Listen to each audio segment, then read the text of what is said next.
Hey everybody. So today on the podcast we had Majdi Rabia, who is currently the CTO of Fairphonic, which is a entrepreneur first backed company.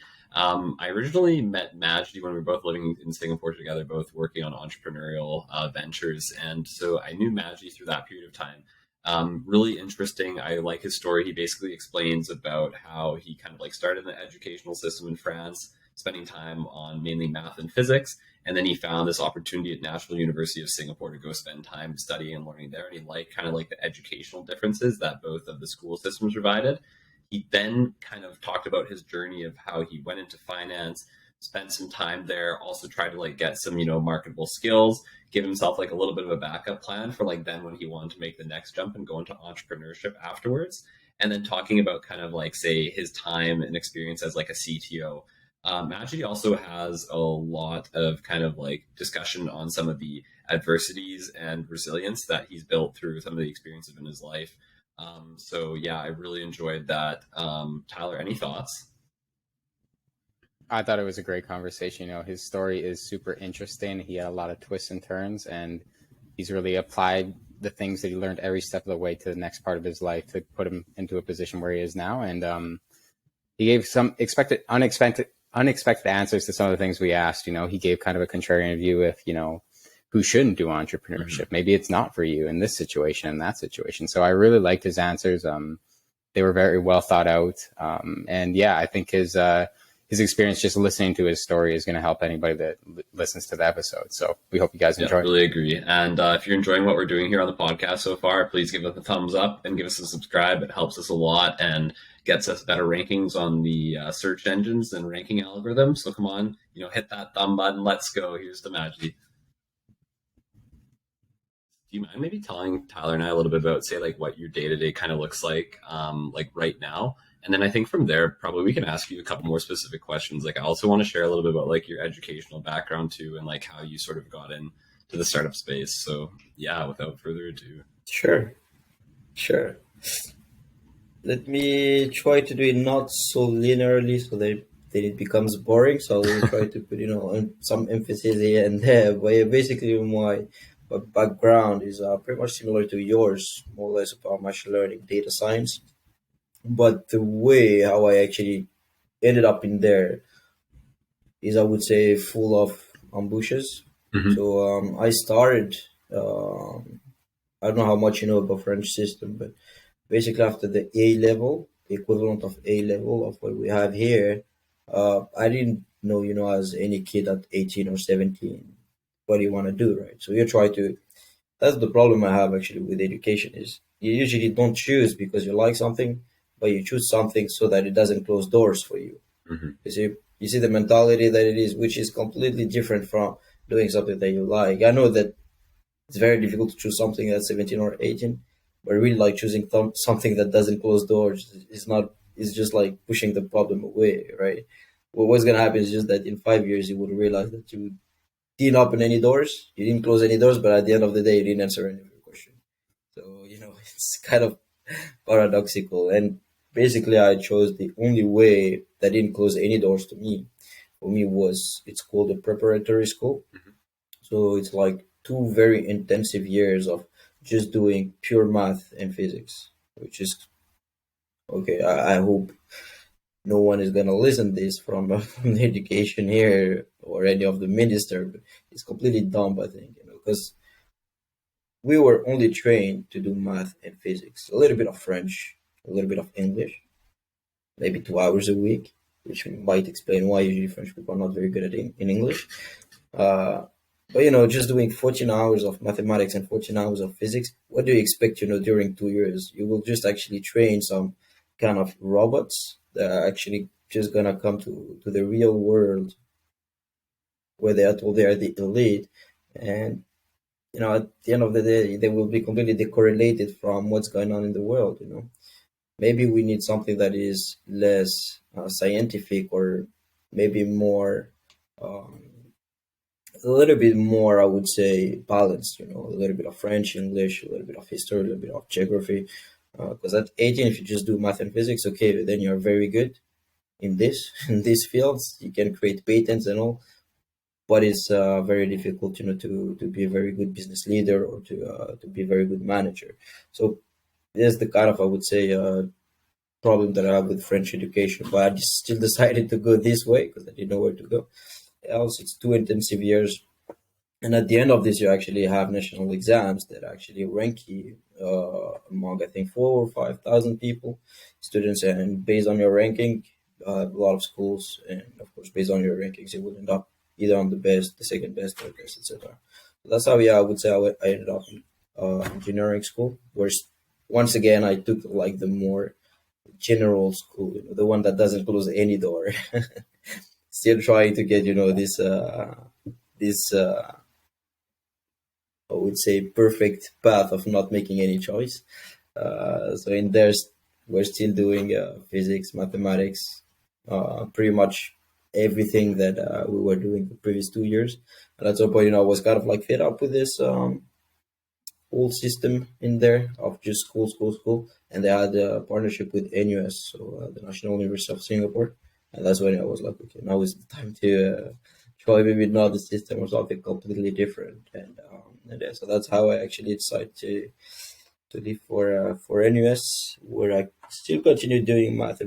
No physics, sorry, just math actually, probabilities and statistics, but was completely different world from what we have in here. It's pretty much maybe 6 8 hours of school, and then the rest you need to write a master thesis. So it's a completely different mindset. You basically take a project, whatever you want, you try to apply some data to it, some machine learning, whatever, and then you work on it for 1 year and a half, which is really like different. I won't say it's better or not. It's just completely different, and that's, I think, what I needed back then. Maybe a little bit more time away from schools, from classes, just pure classes. At least a project I can just work on. And I did, yeah, something more related to finance, which actually led me to my first job. I think in 2015.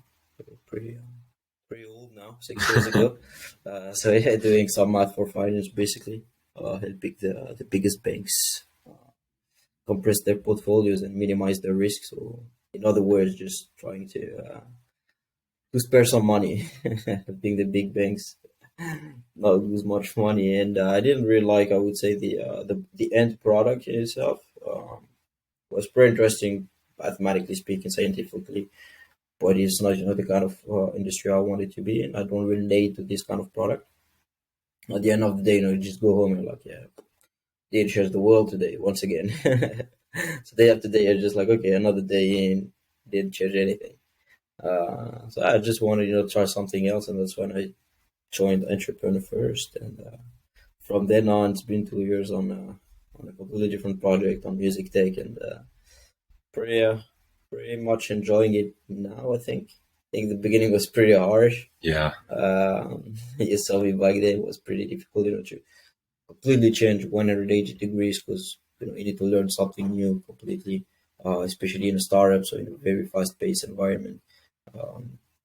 Learning everything about music, and we chose to actually go the copyright way. So about copywriting music, which is, you have music and then you have copyright, which is even worse. So yeah, I had to really get to understand the industry, get to build the product in a fast-paced environment with COVID also. So Yeah. the stress level was pretty high. I would say, the least I can say. But so far we're still alive. So that's good. Congratulations. I That's didn't take too incredible. much time. Thanks. It's not over. It's, I hope, just the start, and we'll see what the future will hold for us. Exciting, yeah. Yeah, I have a question related to that, in that it's interesting how you took something from each stage. So from school, you learned your math and physics, and then it looks like you applied that in your next job, but you weren't really satisfied with what you were doing there. And then you went into entrepreneurship after that. I'm curious, is entrepreneurship something that you would recommend to any young professional to get into early in their career? Are there lots of foundational skills that you build there? What would be a case for taking on entrepreneurship when you're a young engineer, or on the other side of not doing it too early? What do you think the pros and cons are there? That's I would say tough question to answer that because there is no yes or no answer. It's pretty much gonna depend. Some from my experience, some are really definitely not gonna go into entrepreneurship.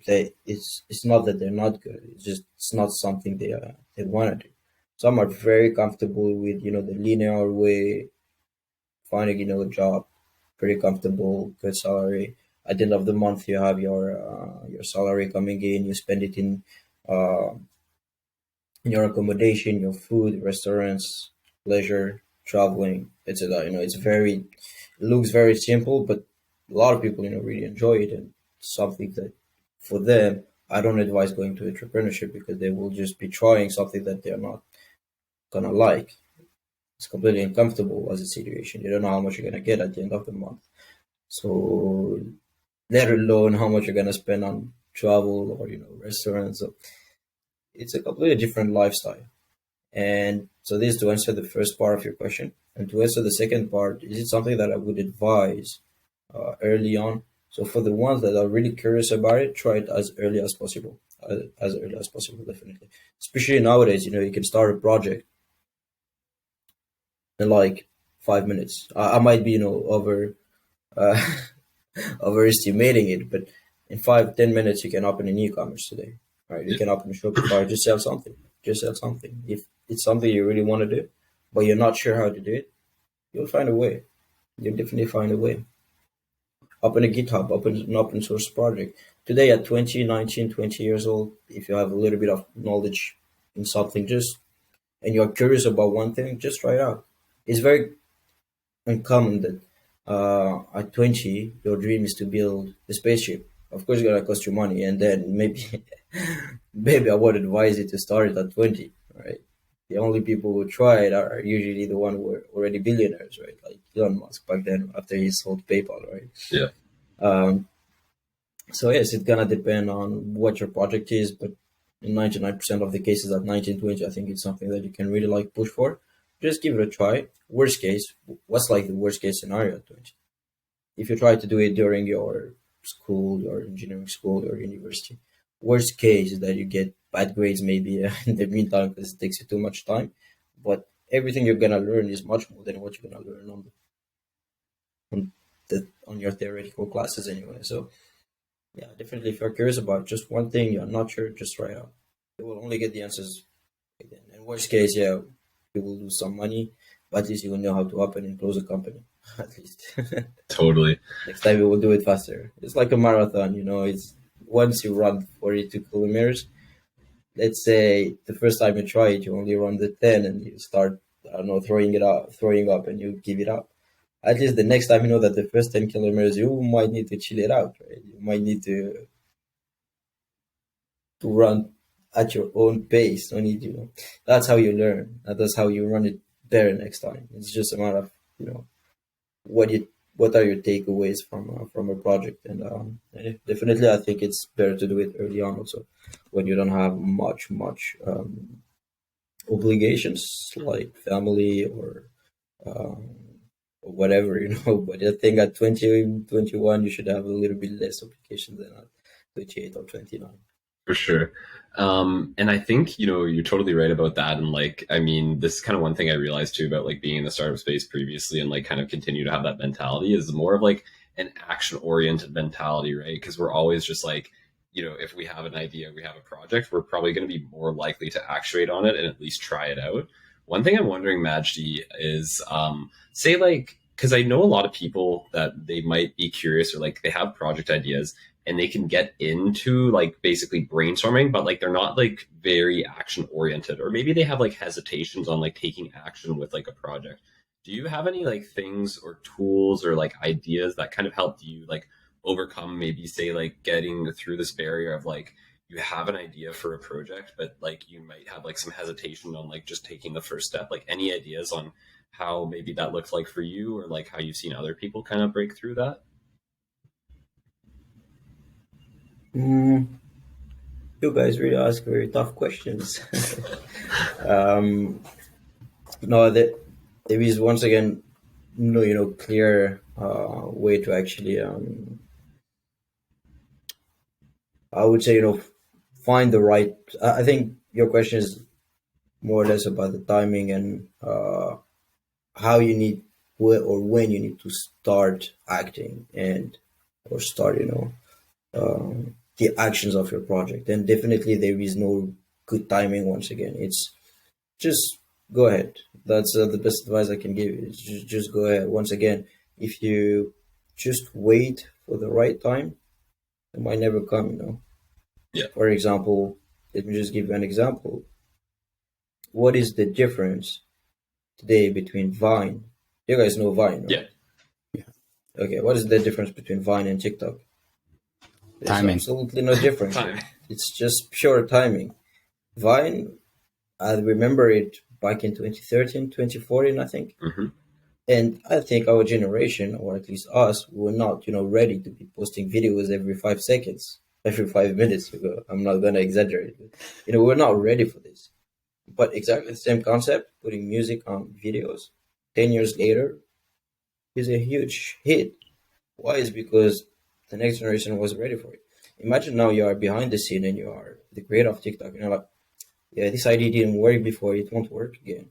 Or on the other way, you are Vine, for example, you say, yeah, maybe it's too late, let's launch it now. Or if you start actually wondering or start asking too much questions, you might be beating around the bush and not actually doing any work. Your your only answers will come from actions. Actually, if you need answers, it won't come from what you actually write. You can write any good business plan. It can be the best business plan on paper, and then it can fail literally on the field, and you won't know why, and it's not something that you can anticipate. For me, for example, I didn't have much, or you also, Dave, we didn't have much. I would say we didn't have the chance to actually wait because we were part of a program and we had 3 months to actually start it. Yep. Whatever we were starting, we had 3 months. Mm-hmm. At the end of the day, we couldn't actually be like, oh, maybe we need to wait 2 more months. I didn't do my proper market research. I didn't actually reach out to the head of, I don't know, Spotify. So I don't know if my company is legit. Those are like real questions you want to know when you're into music. Does this guy is this guy gonna validate my ID? Yes or not? But he will never actually tell you this. Only the market will tell you along the way. And maybe he doesn't need it now. Maybe he needs it in 5 years. Mm-hmm. Or maybe he will never need it.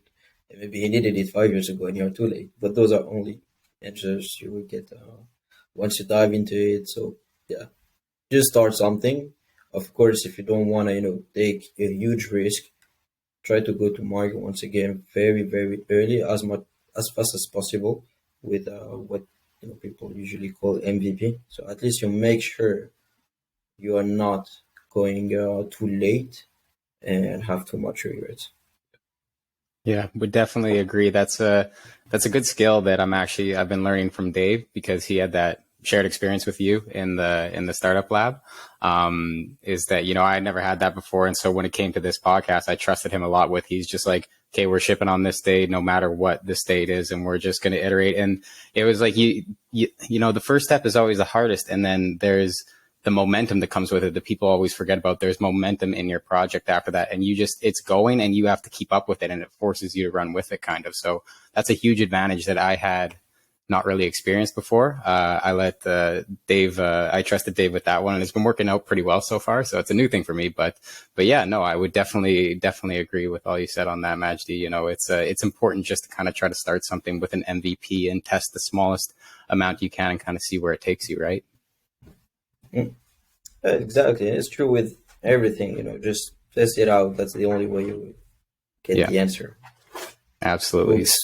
Books are amazing, but if you start just reading too many books, then you will find that someone says yes to your answer, someone says no. So at the end of the day, you're like, maybe. So it doesn't answer anything. So just try it out at least.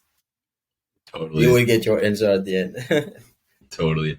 Madji, I have another question for you. So like basically, because I think, like us, because we've been in startups, like we're kind of used to say like trying different things, and then we sort of find what we like along the way. And that kind of usually can give us direction for like what we're going to do afterwards. Like say for you, when you were in school, and also say maybe like your first job, were there any kind of like indicators that sort of told you like what you wanted to do? And then maybe I'll ask like a second portion of this question is say like for kids who are in school right now who are maybe like not so sure what they want to do, or young professionals who aren't like so sure for like what path they want to take afterwards, like do you have any advice for them to kind of like figure out maybe something like that they want to go kind of like investigate?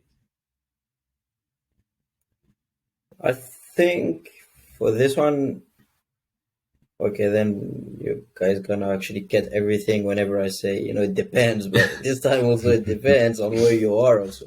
Yeah. I don't know how it works, for example, in Canada, but I know here, we have, for example, internships. So we like try to use as many opportunities as possible, whether it's summer and internship together. Just try, to spend as much time answering the questions. Is if I have some regrets from before, is I didn't try enough in this or this field. For example, I didn't have my answers in finance until I was really in. I know you won't get all your answers from internships, but maybe it's something that would have, ring a bell in my head that, yeah, this might not be the industry I want to be in. So it's try as many things as possible when you're early. I know it's very difficult because you have school so on the side, and that's why I have a problem with education today. I really think that we need a hybrid model between industry and school. For me, it's not possible to be just going to school for 5 years, have barely any experience, then go to market. It's like, just building a product, finalize it, then you launch it to the market. Of course, you're gonna get a slap in the face because you have never asked actually how it is going with the market. You're not really building it for the market. You're building it for general purpose. So of course, it's gonna take a slap in the face, and that's why I think we are products at the end of the day, and the way we need to actually grow. If we want to be happy also in life, we really need to be sure that it's aligned with what the market wants. If one day you want to find like the right company for you or the right job, you need to try it out. So you need to go there as early as possible. And that's why I'm trying to um, here and there give advice. For example, for my little brother, he needs to make like very hard choices right now, but he's I would say he's fair because he's still in school also. And I try to advise him as much as possible to actually combine both work and um, and school. Whether it's something he likes or he doesn't like it as work, at least he tries something. Yep. Worst case scenario, he just decides it's not the field he want to go to. But at least just give it a try. If it's automobile industry, just go there, give it a try. I don't know, even if it doesn't pay, at least you're not gonna be paid in school either, but at least you will learn some stuff here. So that's why I really think combining both, if you can do it. I know there are some systems or some ways that you can do it. I think it can be the best way, in my opinion. Once again, otherwise it's more or less internships plus talking to people. Talk to people. Something I didn't have the chance. Once again, is having mentors or people to talk to. Um, it's not something I was, I would say that was easy for me to find because, coming from, I would say the environment I grew up in is you don't have these contacts. I wanted to go to finance. You know why? It's not because I know someone who does finance. I'm like, wow, I really want to be like this person. It's because I was watching some Suits or Billions, so some TV shows that are completely dumb. You see people in wearing suits the whole day making money, and you're like, whoa, whoa, whoa, this is dope. They're partying a lot, they make a lot of money. That's the life I want, right? Then you end up in there, you're like, yeah, it's not really like this actually. They lied to us, and you're like, okay, so what would have prevented me, for example, from making this mistake and believing something that is completely unrealistic? Is to talk to people. So try to find people. Actually, you would be surprised, really, on how often people will reply to you on LinkedIn. Yeah. Like even big names, you would be really surprised. Like it's crazy. People sometimes you're like, there is absolutely no way this person is gonna reply to me. And then you get an answer like, whoa, okay, it's huge. So of course, don't go there and ask, yeah, can I talk to you? Of course, it's dumb. The person is gonna say, yeah, I don't have time. I mean, I don't know if your mentor or the person you wanna ask is. Uh, I don't know, just give a big name, maybe Elon Musk. Of course, he's not going to reply to you. But if you aim for someone who is, for example, an entrepreneur who sold 2 or 3 companies and who is, like a silent entrepreneur, you want to really like learn from, try to really send like a full message about what you were doing before, what are your projects, and like real questions you may have, and then see if the person, worst case, you will get a no once again. So Yep. take the time, try to find the right people to talk to.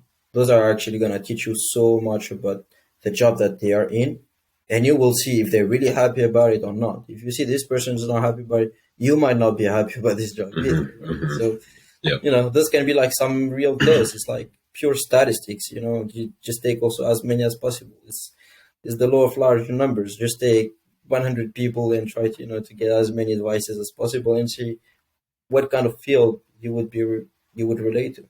That's the kind of thing I would have loved to do 10 years ago. I would tell myself 10 years ago. Yeah, it's good advice. And now that I'm a little bit older, I'm realizing how easy it would have been to get more mentors when I was younger, because everybody kind of has a story they want to share and some advice and everything like that. But just kind of what we were talking about, getting all that feedback for what you should do with your career in all these different ways, like talking to mentors and talking to other people and stuff like that. And even before we started, we were talking about how there's going to be a large number of jobs that don't exist in 5 years, or you can't train somebody for a job that was 5 years ago, or there's like things you learned in school, entire classes and courses that are going to be completely obsolete and you'll never use. But, there's probably a subset of foundational skills that you can carry with you that'll always help you no matter what position you're in. And you've written a number of articles on Medium, and they're very good. I've read a lot of them. And one of the things that you spoke about was resilience and the adversity in your life that has contributed to building resilience as a trait for yourself. So maybe I'll just ask you to speak a little bit to that, and how has building that resilience helped you maybe in your professional life and your personal life as well? Yeah, definitely. So thanks for reading about the articles. It was nice having people appreciating, I would say, the the experiences that we share online, that I share actually online. About resilience, it's not something that you can buy. It's something that you get along the way. It's the adversity that you build day after day, step after step. So can be about health, can be family matters. Those are actually gonna build a strong character out of you. And the way that has actually helped me is definitely much more than I thought, actually. For example, while I was back then in school, like I went, from like a very bottom school here. Then I ended up in a very top school in France. And the main difference is not only the rankings of this school, is the cultural difference between those two schools. You go from, I would say, the equivalent of the Bronx in New York to like the high notch Manhattan school. So culturally speaking, is completely different. And if you are not resilient, you will just lose it up after five days. You won't stay there long. So yeah, you definitely need to be resilient. And once again, resilience is not something you buy. It's not something you learn. It's something that you will face day after day. And how you build it is how you never give up. Of course, there are sometimes. I don't like this actually saying just never give up. Sometimes you need to give up if something doesn't work. It just doesn't work. Yeah. There is a time you need to give it up. I mean, if your idea is just wasting your time and your money, yeah, when people don't want it, okay, just stop it. But when I say never give up, it's never give up uh, in how hard you actually fight. Okay. So of course you can give up your company if it doesn't work, but at least you never really gave up mentally about it. You actually went up till the end. It's a marathon at the end of the day. You run the 42 kilometers, you are lost. That's fine. You run it at least. You gave it your best and you have absolutely no regret. Because it's better if you're first. I mean, everyone's competitive. Everyone want to be first. But I think that's how we build resilience. Once you're last, the next marathon, what will you say? You can do worse than last time, so you will just, you can only progress. And actually, this is super psychological. You will actually progress really fast. You will do way, way, way better. So resilience for me was more or less physical, because I built it because I couldn't like walk for 2 years. So of course you need to be very tough mentally as a young people, you know, as a young boy who sees actually all his friends doing some sports, running here and there, and you can't actually do much at 9, 10, 11. You're like damn jealous. And that's how you actually learn patience. Okay, that's how I actually learned how to be patient about things. Things are not gonna come actually all at once. And yeah, definitely, I build it from there. Then also all the problems, and that's how you try to actually build the best of yourself. Try not to never ever ever give up about this, and that's how I think resilience will come to you, and that's how for the next adversities you will face, you will actually be more prepared, and you might finish first in your next marathon. Mm-hmm. Totally. Like, I think, kind of Madji, just knowing about your story as well, like, just kind of like the adversities you faced as a child, and even kind of like during that period of your life from 9 to 11, and like the resilience, like I'm sure that has carried you, now to your position at this point, and like it'll be kind of like probably one of the factors for the rest of your life is just like, you probably think that because basically like the adversity you faced, and like that mentality of just kind of like, yeah, giving up when you need to give up on the right things, but then but just like in terms of, say, like when you face like a challenge like this, like the patience, the like the resilience, is like very healthy attributes, and helps us as professionals too, like from a day-to-day basis, because I think a lot of us, maybe we might be under like stress, we might be under stress and pressure on a day-to-day basis, but like at the end of the day is like we need to kind of keep moving forward, right? And I think And yeah, there is always worse. Like yeah. something that actually this taught me, or when I see others around me, sometimes I see people crying for failing a company, for example. Of course, if it puts you in a very bad financial position, it's very hard, definitely. But just look around, how many people, have actually failed or have problems, and you try to take like a step back, and when you have faced adversity before, or you have seen actually worse, you're like, okay, it's fine. This Yeah. this is just one more step towards the end goal, if you have one, of course. Totally, man. Totally. You're right. Like it's always kind of like putting it in perspective. I actually had a good chat with another EFL alumni, Wilfred. We were on like we were just out like traveling together last year, and I remember he said something to me one time. He's like, sometimes like when I kind of have like difficulties in my life, I like to like do like the perspective of thinking like, how big is this problem really? He's like, okay, we're on this earth, and this earth is like basically like this little tiny pebble in terms of like the entire like galaxy and solar system, right? So he's like, my problem here right now, like it seems big, but it's not actually that big.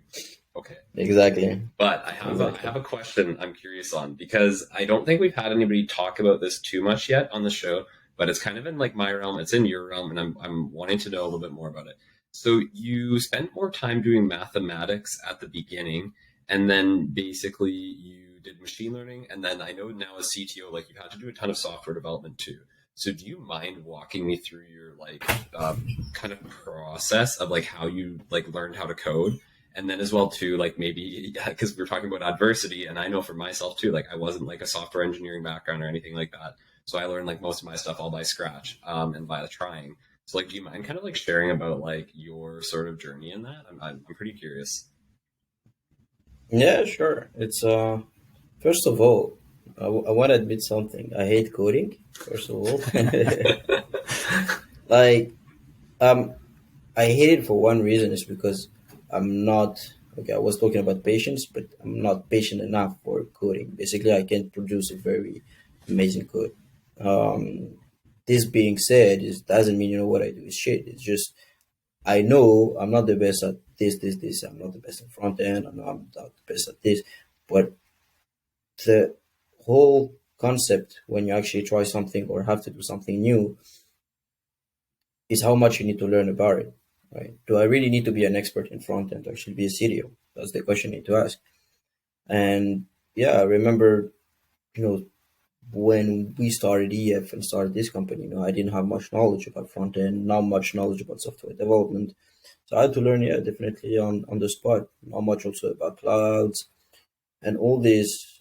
I won't say it's a lot of work. It's a lot of time and a lot of reading. You just read about it and try to find, it's a lot of YouTube videos, also tutorials, trying to find, the right way to do things. It doesn't work for 2 days, and then somehow you change just one parameter and it works. It just, something that's why I actually don't like, for example, coding is because sometimes for me it doesn't make sense in terms of logic. For 2 days it doesn't work, then you just change something and somehow it works. But it's not because I don't like coding that I don't like being a CDO though.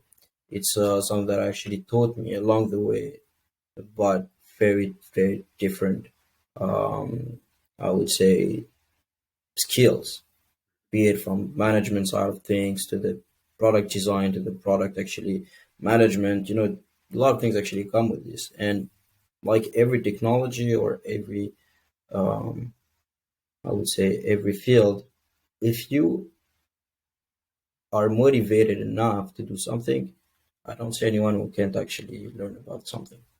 I can give you also another example. At some point during the one of the multiple lockdowns that we had in here, I can't remember which one because we had a lot of them, a lot of episodes. But basically, in one of them, you can't go out. So at some point, I need like some fresh air, or at least something different from just the project I'm working in. So I started like something else at the same time, like a side hustle. It was basically an e-commerce. And, Yep. I didn't know much about e-commerce and let alone about designing a product and selling it. So I didn't take any class, didn't go on YouTube, but just, first downloaded Illustrator, then Adobe, Photoshop, and then, started taking some pictures of a product here and there, trying, to design it myself, trying to put it. Of course, I got some help here and there. But yeah, then I just, started this whole branding and this whole merchandising, and then started, a whole Shopify, a whole Amazon. And of course, okay, now it doesn't exist anymore, but, that's at least it went up till there. There's one of the 5 kilometers marathon I only did. I need next time to go to the 42. And to go to the 42, okay, now I actually learned the first 5 kilometers. And definitely, I learned it just on the spot. If you want to learn something from me, there isn't anything blocking you apart from yourself. It's not, just something I say just like this. If you just want to learn something, or there is like this project, you really need to learn some, I don't know, legal terms, for example, or you need to write a new legal contract with your provider somewhere in Taiwan, for example, you will learn how to do it. Yeah, because you have to. That's the only step your project is gonna go to the next step. You can't hire anyone. You can't actually, just ask someone to do it for you because you are the only one who knows about it. So you will learn about it, whether you like it or not. And something it's like for me for coding, it might not be, the thing I wanna exactly do later, but as a CDO, that's something that I need to learn if the project actually requires it. Yeah, that's a good point. That's a really good point. That, just that just in time learning is a lot more motivating. And I find that you'll probably learn things way faster too and far more effectively because you have to distill it down to exactly what you need. And you have a why for why you're learning it. So it's really effective to have a project to aim it at. So that's good advice. I wanted to ask you another question because you have kind of a similar experience to Dave and I in that we've lived abroad in many different places, and it's had unexpected big impacts on myself. And I know Dave feels the same way. What do you think has been maybe the benefits to working abroad, say in Singapore or the other places that you've lived? And, somebody that's just coming out of school maybe has a job where they might work abroad as an expat or something like that, or join a startup community like you did in Singapore, and it's kind of hesitating, doesn't know if they should go do that. What advice would you give to them? Is that something that's played a big role in your life? Totally. totally. To answer your question, like really in simple terms, you might not learn in your new country, I mean, or the country you're going to, you might not learn the hard skills you require or the ones that you want to use in the future, but you would learn so much more in terms of soft skills that for me it completely, replaces anything else in terms of experience.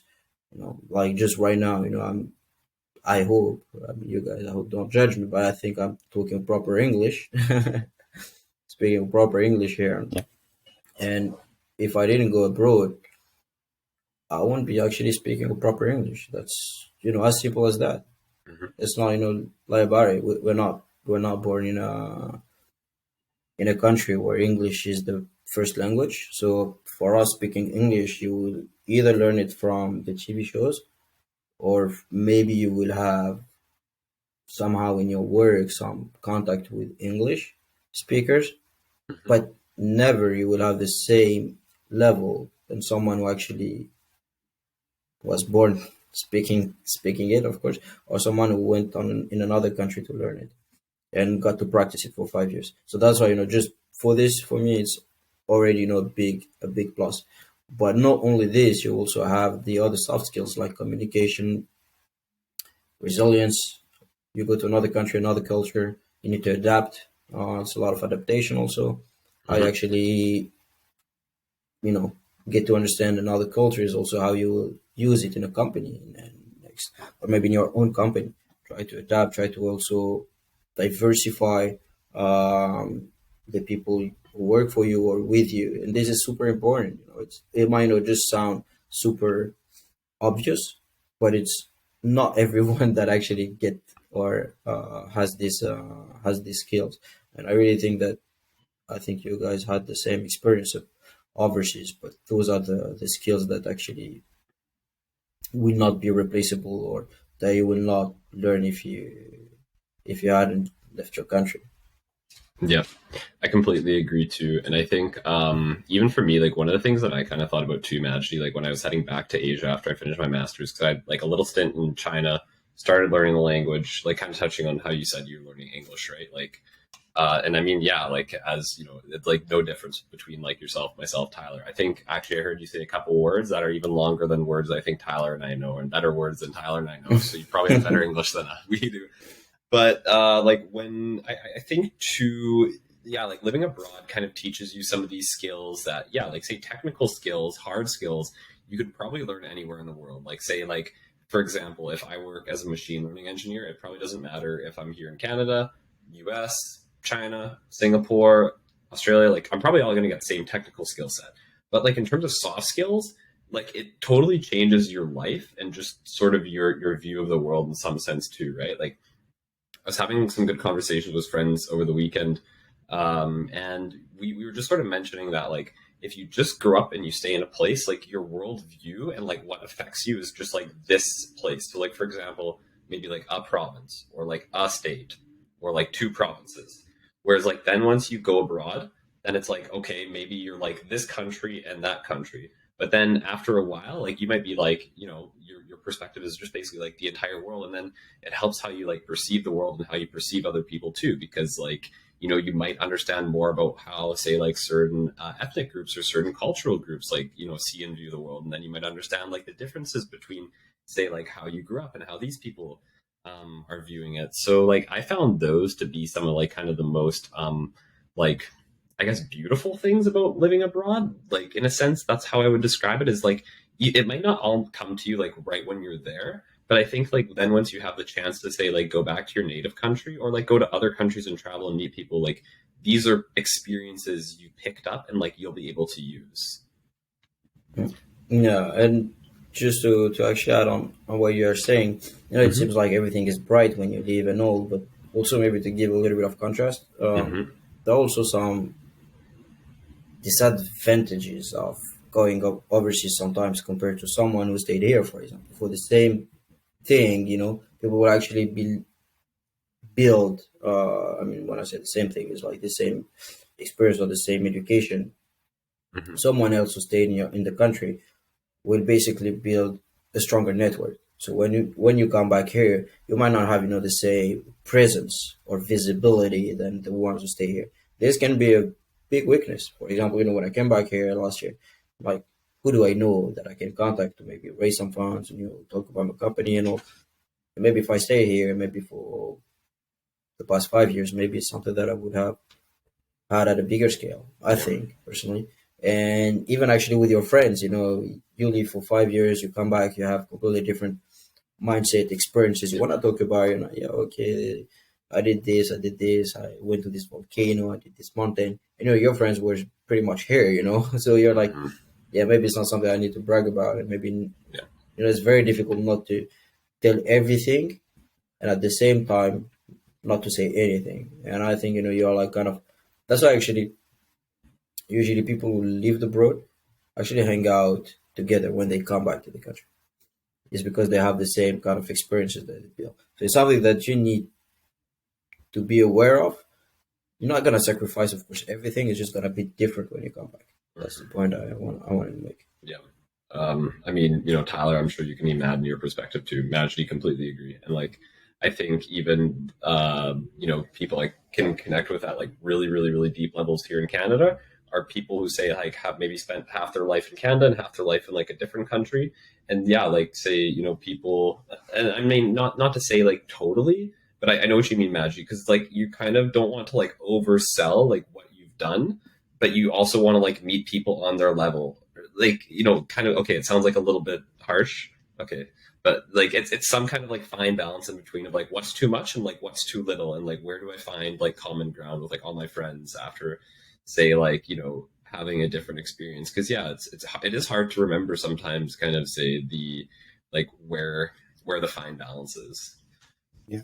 Would absolutely agree. And it's like one of those things, you have a lot of good friends back home and you want to share that with them, because it's been a big part of your life experience and you want them to kind of know about that too, because they're also a big part of your life experience. But you got to strike the right balance. And that's why I would agree with both of you in that, it's good to talk about that with people that have similar experiences going to other places too, because even just the little things that you live day to day, like the little things that are so unexpected, just like going to the grocery store, trying to like pay your insurance in a foreign country, things that are like easy here can get really difficult in all these little obscure ways you never knew. And it's kind of fun to share those little points as well. And, you have to kind of strike the balance between how much does that add to your life? In a lot of ways, it adds a lot. But then, like Majdi says, like sometimes you come back home and maybe your network has suffered and stuff like that. But, I think in either case, you kind of have to own your decision and make the best out of your situation. So whatever you choose, you just have to go forward with that and kind of adapt and have resilience, like we were talking about earlier, to kind of make the best of it, whatever you did choose.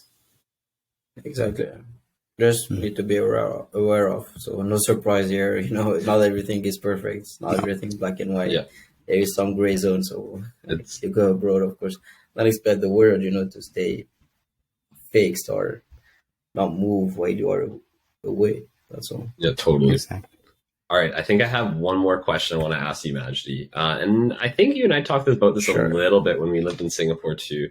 But like I noticed here in North America, like I don't know what the trends are like elsewhere, but I've noticed lately there's a lot of people talking about just like quitting jobs or like, even without like a future plan, for example. So I want to ask you, because I know like you had spent, I want to say about 3 years in kind of your finance role post degree, or maybe ballpark. Is that right?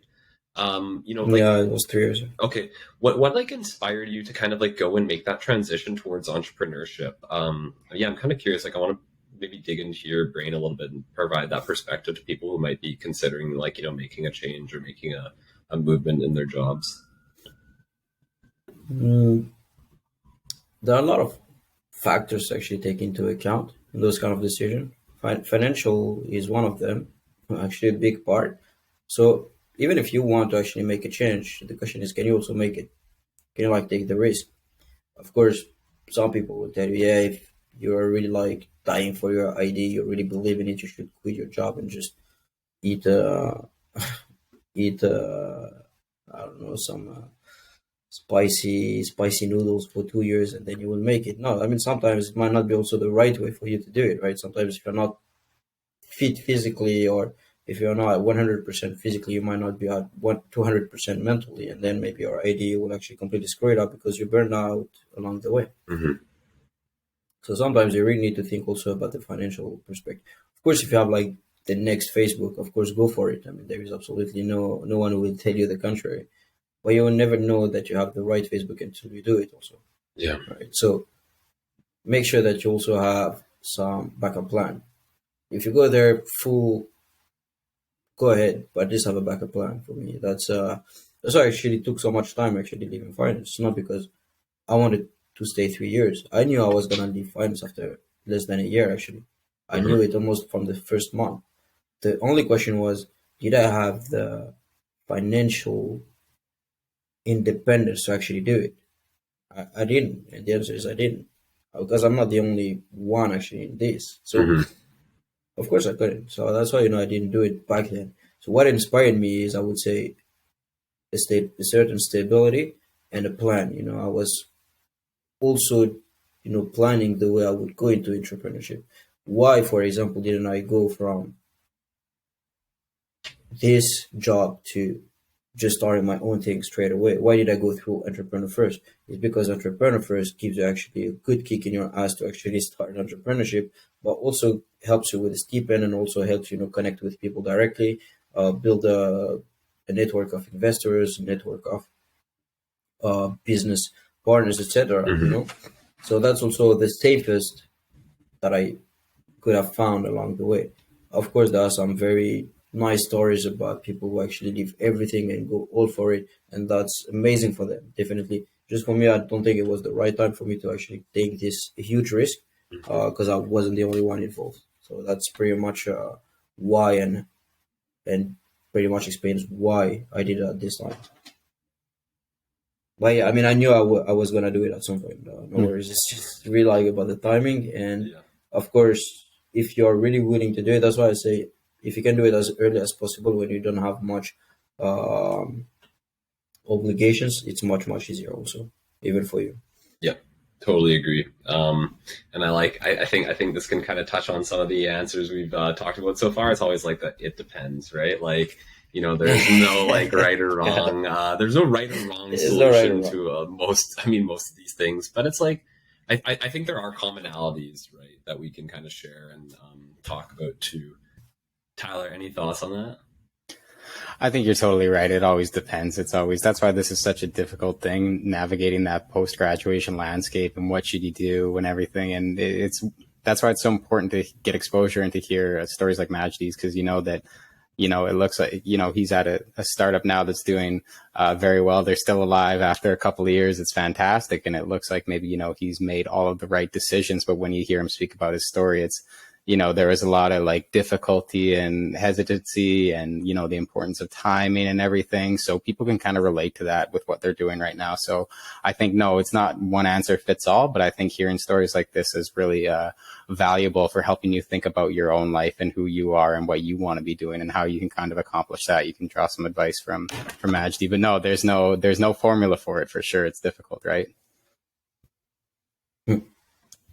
No, it's a super harsh question. Just, I've been like saying since the beginning, just go for it, but actually go for it also with a good backup plan. I mean, I don't know how actually the big entrepreneurs that you have in mind did before, but don't forget that all these guys had actually a Stanford academic background usually, or a Harvard, business background. So worst case, they could also end up, a very good job position after that. So don't think they were all actually working in I don't know, in their garage, and they didn't have absolutely no backup plan. Most of them also had actually a good academic background. So just plan it. Just don't leave everything without any plan. It's the worst that can happen, I think. Totally agree, man. I think we have to find strike a good balance between the two. But yeah, Majdi, really want to thank you for coming on today. It's been awesome, like chatting with you, Tyler, and I realize it's like already an hour, and like honestly, we could probably keep talking for like forever. But yeah, I just really want to thank you for coming on. Same here. Same here. Thanks, guys. Yeah, I mean, thanks, it's man. already like 10 here. So, Yeah. but I mean, I think I would see it at some point because my eyes might start just closing alone. But yeah, it was really a pleasure. Thanks for the very tough questions. So that's why I would say, I've been saying a lot of it depends just because also you are asking very nice, very good questions. And hopefully I mean, sharing our experiences will help the next generation make the right choices. So yeah, thanks for you and thanks to you, and it was a pleasure. Yeah, thank you, Majdi. That was great. For our very tough questions, you had very good answers, and I know your experience is going to help a lot of people that listen. So thank you very much. We appreciate it. That was wonderful. No worries. Thank you all. Thank you, guys. Thank you, Dave. No Thank you, Tyler. worries. All right, Tyler, what do you think about Madji's episode today? I really liked it. Yeah, he was great. He has a lot of good life experience. He's worked abroad. He has experience, in the French school system, which we haven't heard about yet on the podcast. That was super interesting. How he thinks that there might be some ways that model can be improved. But it sounds like he took some of that skills and he's applying it to something that he cares about now. And also I like the thing that he touched on at the end about that just-in-time learning. How you should be learning things like for a project you're doing. And if you're really motivated, whatever obstacle is in the way, you're going to learn that thing. So you shouldn't not undertake something because you I don't have this educational background or I don't have the skill. You're going to learn them along the way. And it's going to be a lot more motivating if you're doing it for a purpose rather than just doing it kind of casually as a hobby and not really have a goal behind it. So I like that point that he made. And then, he was talking about if you want to start a side project, you take that MVP product and you just kind of ship it out, you test it out. I like the point he made at the beginning. He's like, side project doesn't have to be this big thing. You just take that 5 minutes and you just test something out and you try it out. And so he's kind of like you, Dave. I know you have that startup mentality, that iterate, move fast mentality, and it's worked wonder for him. Yeah, so it's I really enjoyed it. He touched on a lot of really good things and I enjoyed that perspective for sure. What did you think? Yeah. Likewise to you. I mean, I kind of like the way that he thinks. I think a lot of the people who I know who are in startups, we all kind of think the same, especially the ones who are like us on the technical side, is we're just like, it doesn't need to be a perfectly fledged product. Just ship it early and work with your customers and work with people and get feedback and improve as you go, right? Because if we just spend so much time thinking about like where we're going to find difficulties or like where we're not going to be perfect, we're going to spend so much time thinking about it where we could have just been building a product and like trying to get feedback on it afterwards. So yeah, I really like Majdi's approach with that. And I mean, I know him from Singapore as well previously. So it's nice that, we're able to kind of bring some like different perspectives that like come onto the show and kind of showcase how, say, like some educational things are working in Singapore, how some educational things are in France, and like the parallels and the contrast between the two. I think some other things that I liked about Majdi's episode were, like his talk about resiliency and how that's like a very like learned trait through like many years, and actually how patience has an impact with that too. I like that connection and the relationship between the two. In addition, I liked how he was talking about, like you mentioned, Tyler, just starting simple. Like he said, you can start a side project or something in 5 minutes. You could go clone somebody else's GitHub and then use that as your base for your side project and start that in 5 minutes. So it really is just that simple sometimes. And like, it doesn't take a perfectly fledged idea to like go and start shipping something afterwards, like he was saying, if you're in school, like what's the worst you have to lose? Maybe your grades go down a little bit because you have a passion project that you're really happy about on the side. But I mean, beyond that, your risks are kind of minimal. Obviously, he was saying financial is a thing and like your risk tolerance towards that. But I mean, if you don't have a lot of other things that are holding you back beyond these things, I mean, you can really go for it, right? So yeah, I really enjoyed the episode. And yeah, I hope you guys had a great time listening to it too.